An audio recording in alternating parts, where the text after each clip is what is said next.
Hey folks, how you all doing? So today I thought I would rank the 17 solo albums by British rock singer Paul Weller. I've already done the jam albums on my channel. I'll be doing the Style Council shortly, but I thought I'd rank the 17 studio albums by Paul Weller from my least favourite to favourite. It's quite an eclectic mix. Everything from so-called dad rock, soul, R&B, funk, dance, krautrock, folk, rootsy, earthy type music, just a downright pop. It's just a very eclectic singer. Sometimes it works, sometimes it doesn't. But we'll get on with it. At number 17 on my list from 2020, I've got On Sunset. To me, this was his attempt at trying to get back to the blue-eyed soul type sound of the Style Council, and yeah, it just doesn't. It just doesn't work. Doesn't work for me at all. It's pretty bland, pretty nondescript, in my opinion. I like the song Baptiste from it, but apart from that, there's really nothing else I like on this album. It could be quite possibly my least favourite album of his entire career. Next up, we go to 2024, 66. This was his 17th studio album. The pre-release of this album sounded really good. With the songs, there was Soul Wandering, which was sort of pre-released as a precursor to the album. That is a real solid beat to it. It's just too much of a muchness and rehashing sounds that he's previously done, but it doesn't work as well as it's previously worked, in my opinion. There's a few nice songs on here. I do like Nothing. That has a very David Bowie feel to it. And I Woke Up, another one. Burnout, the closing track on the album, has a very David Bowie feel to it, as in the Lazarus sounds of David Bowie, not the glam rock or pop sounds. Yeah, I'm really struggling. Other than them 3 songs plus Soul Wandering, I'm really struggling to listen to this album in its entirety. And by God, I've tried. I've really tried. Number 15 on my list. We go to 2015's Saturn's Pattern.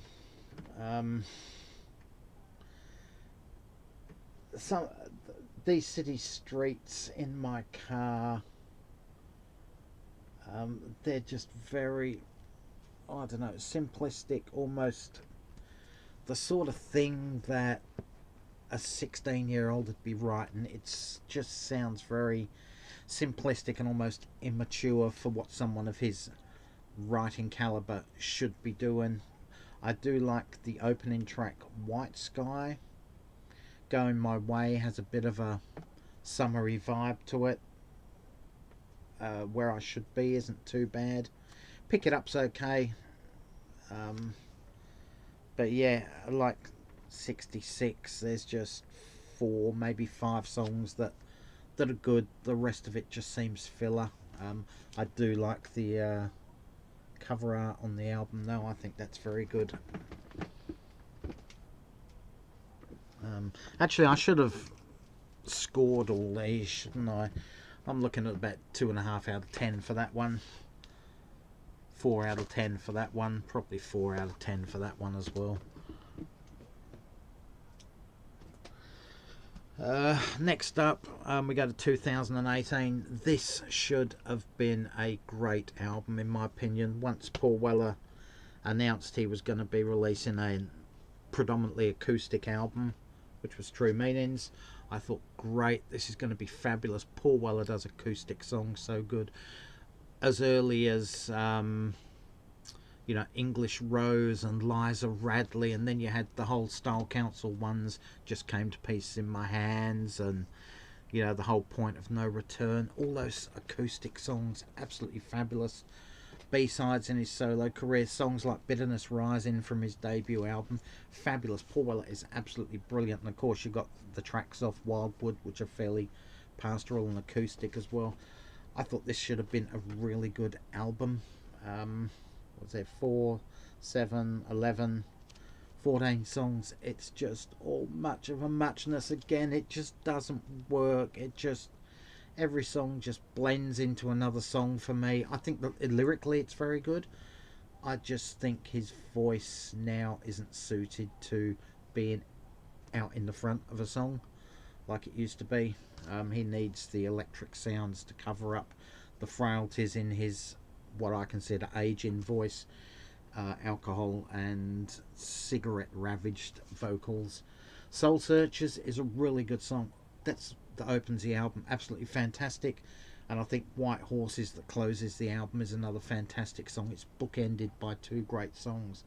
The problem is in the middle there's just too much of nothing going on.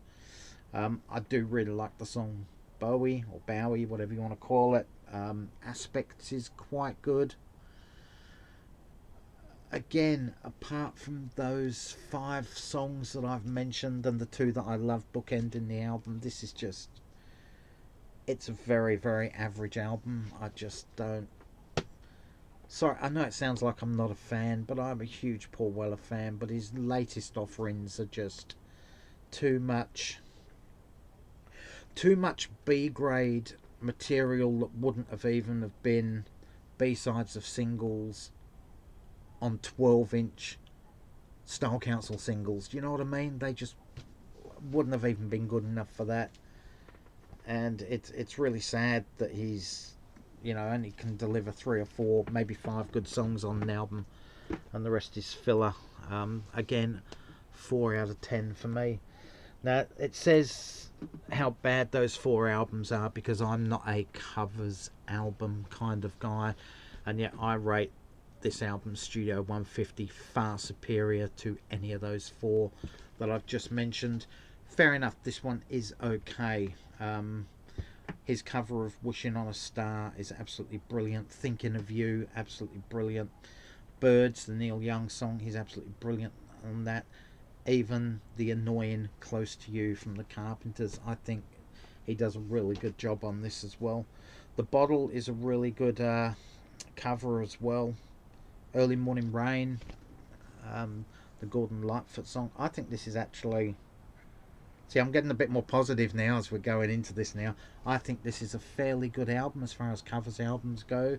And the fact that I didn't know virtually any of the originals of these songs. Well, I did. I knew a few of them. But the majority of them I didn't know. So this sounded like an album of original material for the most part for me at the time. I don't play it very often anymore.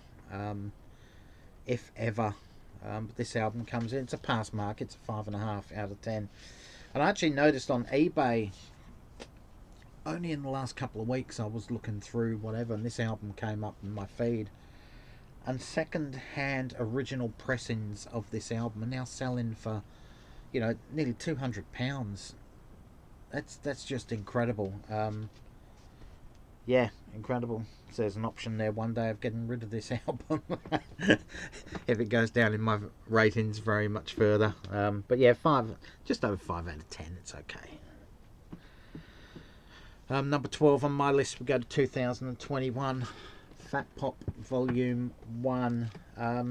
This album, when the single that first opened this album as a precursor to the album Cosmic Fringes, that would rank in my probably top 10, top 15 Paul Weller singles of all time.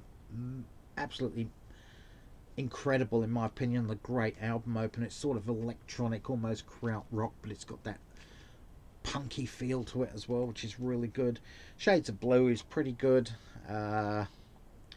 Testify, that's got a kind of a gospel feel to that. That's really good.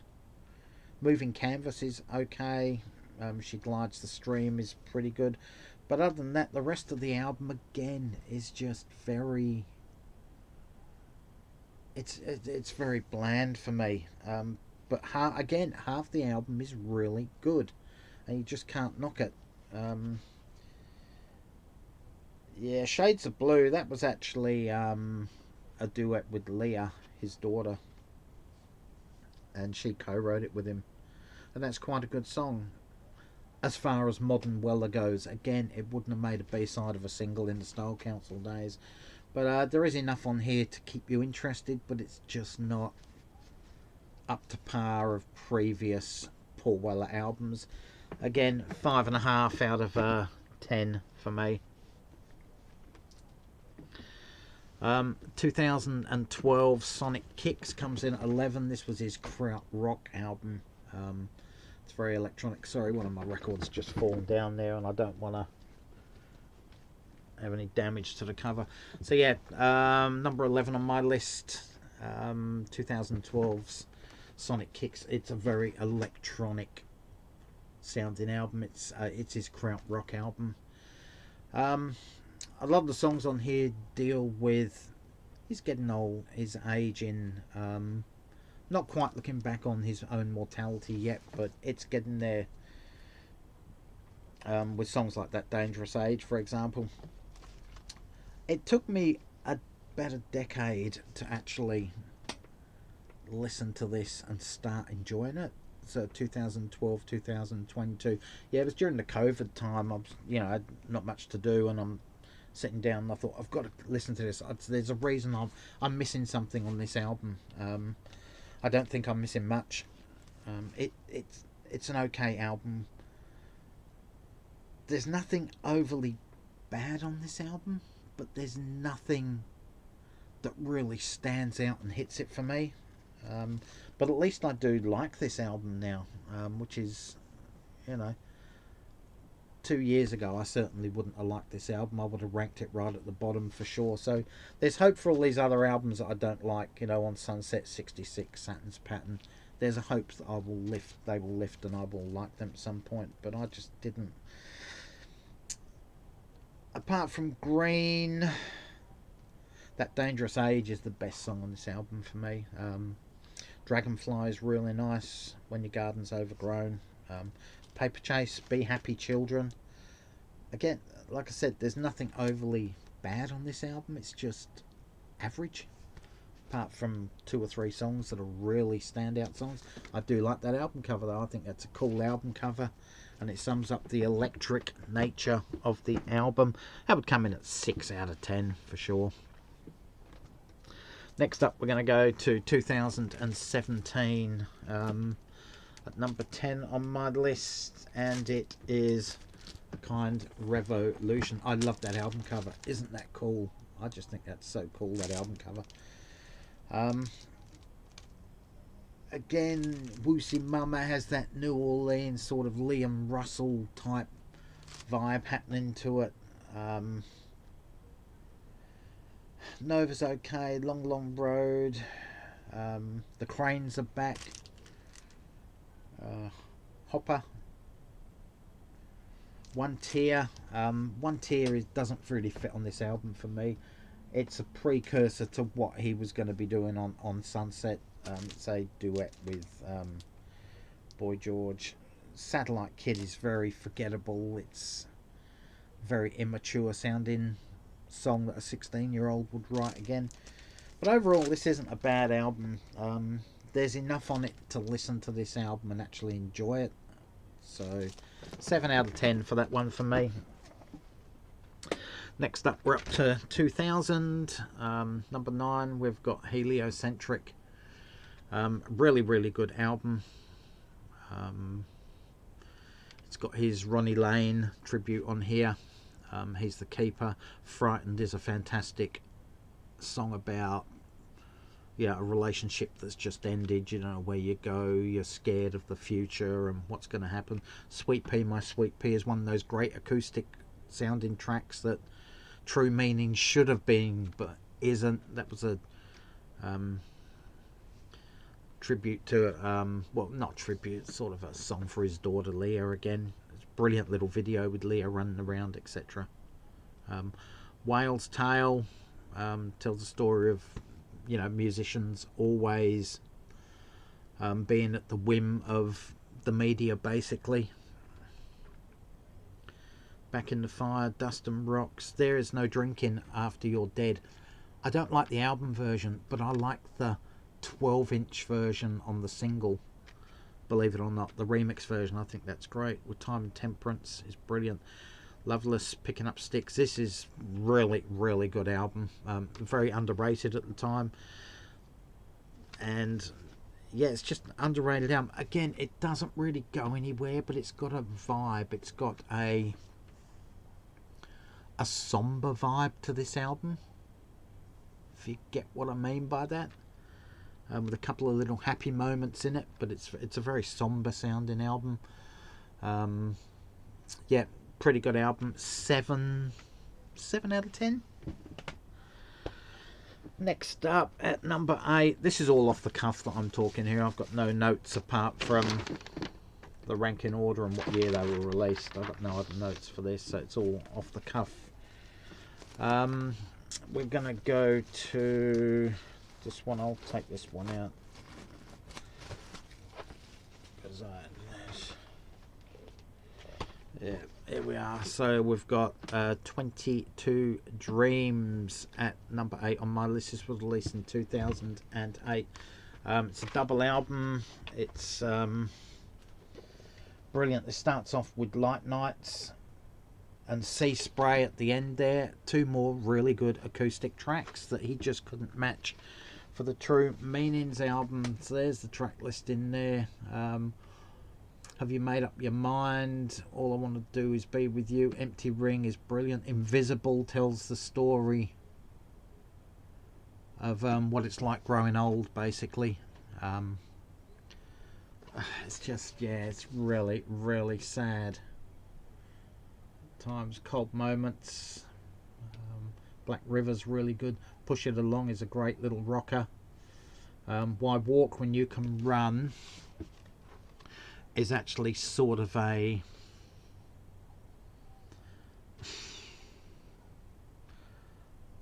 like a more adult version of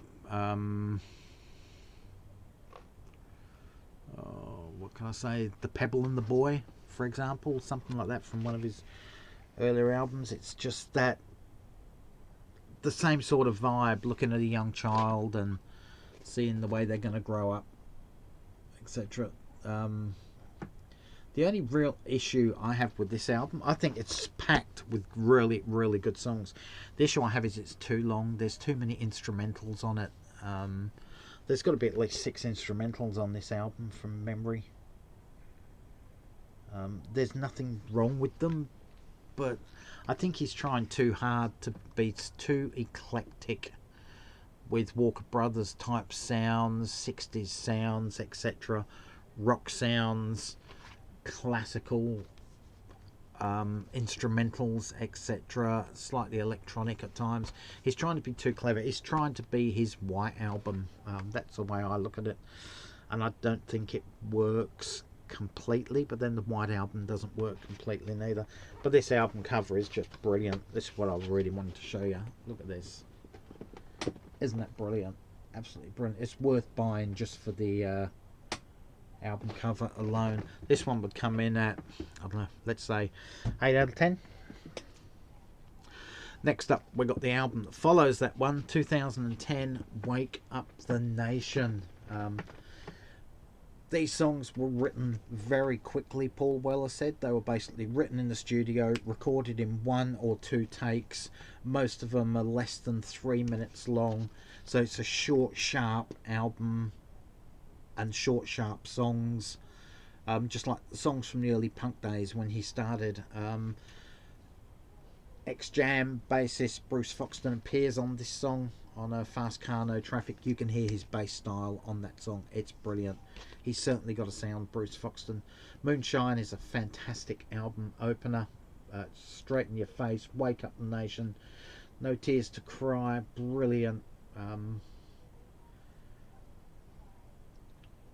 Andromeda is very very sleepy and woozy, and seems it doesn't go anywhere, but the more you listen to it, the more you can hear in it.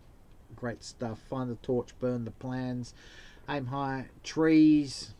Yeah, it's a song about growing old and, you know, not being the man you were, the woman you were when you were in your teens and 20s, and you're getting frail, and, you know, just wishing. I think it was mainly written because of his dad, to be honest with you, because his dad was getting sick and all that. And it was just, yeah, it was just looking back that his dad was this frail man compared to this big hulk of a bricklayer. 7 and 3 is Striker's Name. Brilliant. Up the Dosage, Two Fat Ladies, Pieces of a Dream. Really, really good album. This one comes in at 8 out of 10. I love this album. Next up, number 6 on my list, we go to 2002 for Illumination. I know a lot of people don't rate this album this high, but I think it's really good. Things like Going Places. Oh, well, the single off the album was It's Written in the Stars, the top 10's hit, and that's just got a loop that runs through it. It's just great. It could almost have been a Style Council song, and then when it comes to the chorus, it just erupts into a chaotic mess. It's absolutely brilliant. Who Brings Joy? It's a song for a baby, a young child, sort of like Moon on Your Pajamas was. Now the Night Is Here. That's got a bit of a soul type feel to it. Call Me Number 5, brilliant. All Good Books, that's sort of like a rewrite of Can You Heal Us, Holy Man, from Wildwood. So he's sort of repeating himself every now and then, even, you know, a few years after his glory years. He's still sort of repeating, writing the same sort of songs with a different, same but different message in them. Bullet for Everyone. It's pretty much an anti-war song, which is really, really good. Leafy Mysteries is probably my favourite Paul Weller solo song of all time. Absolutely brilliant. It's got that jingle jangle sort of Birds vibe to it. Standing Out in the Universe has sort of almost a gospel choir thing happening at the end. Absolutely brilliant. Yeah, this is just a fabulous album in my opinion. It's good. It sort of is soft rock, easy listening rock album, sort of. I wouldn't say on par with the Eagles with their mellow stuff, but it's not far off it. But yeah, great album. Another one comes in at around 8 out of 10. Number 5 on my list may surprise a few people. Most people would have this at probably number 1 or number 2. Stanley Road. This was the album that really brought him back into the forefront with the whole Britpop thing. Not that this is Britpop, but this was at that time. Changing Man, brilliant. A Walk on Gilded Splinters, absolutely brilliant. You Do Something to Me, one of the greatest love songs ever written. The Jagged Guitar of Woodcutter's Son. Then you go to Time Passes, which could have quite easily have been a Style Council song. Stanley Road, looking back on his childhood, etc. Broken Stones, another one that could have been a Style Council Blue Eyed Soul song. Out of the Sinking, that's really that's a really downbeat, serious song about, you know, the ending of his marriage, etc. Pink on White Walls, which is a great little R&B soul song again, which could have a piano-based one, which could have again been a Style Council song. Whirlpool's End is just an absolute sonic mess, but it's just so brilliant. Like a whirlpool, it just twists and turns, and absolutely brilliant. And then the album ends off with the absolutely incredible Wings of Speed with Carlene Anderson, I think, is from memory, vocals on this song with him. That's one of his greatest songs as well. This is probably his best album, as in most complete album. It's punchy, it's well produced, all the songs on here are classy. It's probably is his best album technically, but it's not my favourite, sadly. And that one would come in at excellent still, 8.5 out of 10. Now I can't find my vinyl or my compact disc for this one for some reason, so I'm going to have to pull out the 10-inch single, Wildwood. I know it's not the album cover, folks. I know it's nowhere near the album cover. Wildwood, it's earthy, it's pastoral. I think he tried to take on a Traffic sound with this album, from what I was reading. There's songs about depression with Fifth Season.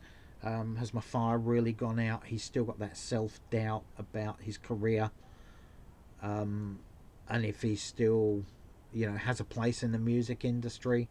All the pictures on the wall, it's about a relationship breaking down, etc. Foot of the Mountain is just rip roaring. The live versions are really good at that because there's all these great guitar solos and it just ebbs and flows so effortlessly. You got the title track, again, another brilliant acoustic little folk type song that should have been what True Meanings wasn't, basically. And the album ends off with Moon on Your Pajamas, which was a song written for young Nathan at the time, Nat, I think DC Lee and Paul Weller called him, the son Nathaniel. But yeah, absolutely fabulous album. I didn't like it when it first got released. I wanted to hear Paul Weller. I didn't want to hear something so serious and something not Style Council sounding or not like his debut sounding. I wanted something more serious. I never got it. It took a couple of years to get into it, but I certainly love this album now. This is you know what? I'm going to go for 9 out of 10 for that album. Number 3 on my list, his debut solo album, self-titled, contains the 2 early hits, Aha, Oh Yeah, and Into Tomorrow. Into Tomorrow was the one that really became a hit for him. Aha, Oh Yeah has a Small Faces vibe to me. The rest of the album is not quite Blue-Eyed Soul, but it's got that same vibe as what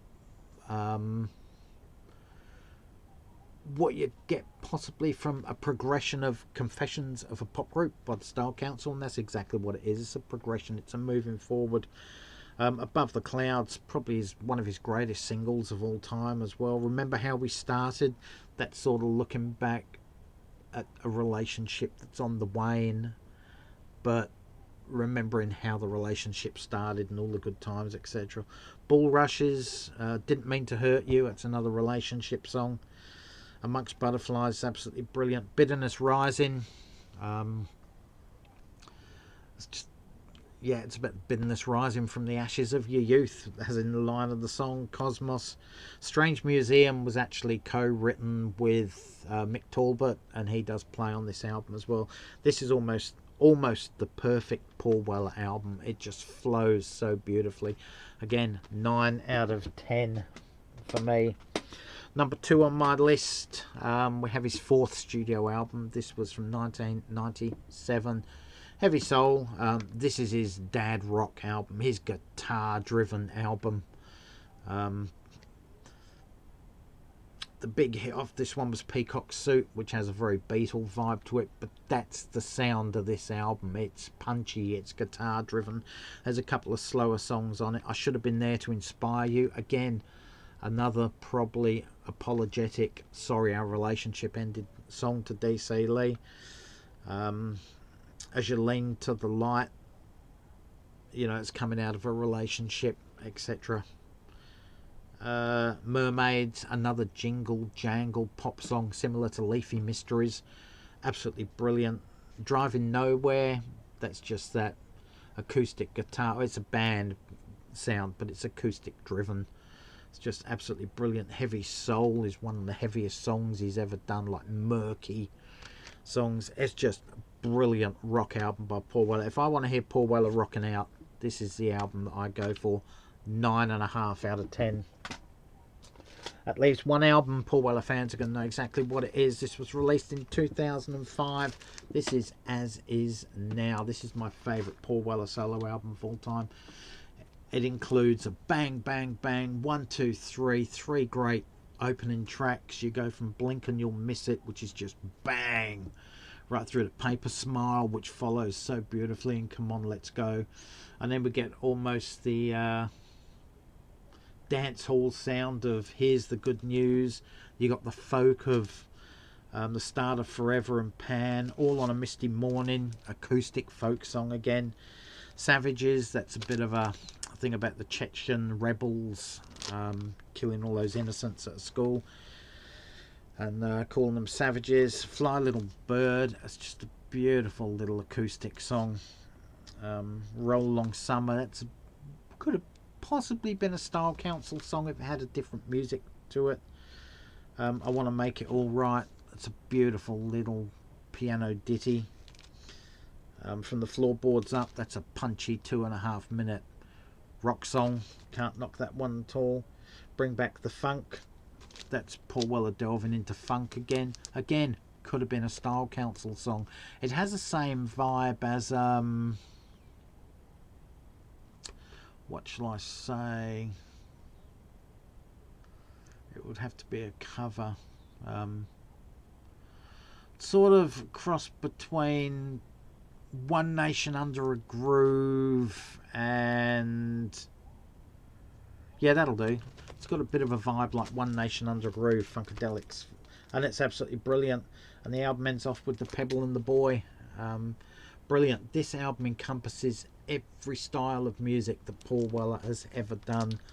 That is absolutely brilliant, and he's written a brilliant song in each style for the entire album. Basically, there's not one song on here I don't love. It's almost the perfect album. This is his greatest album in my opinion.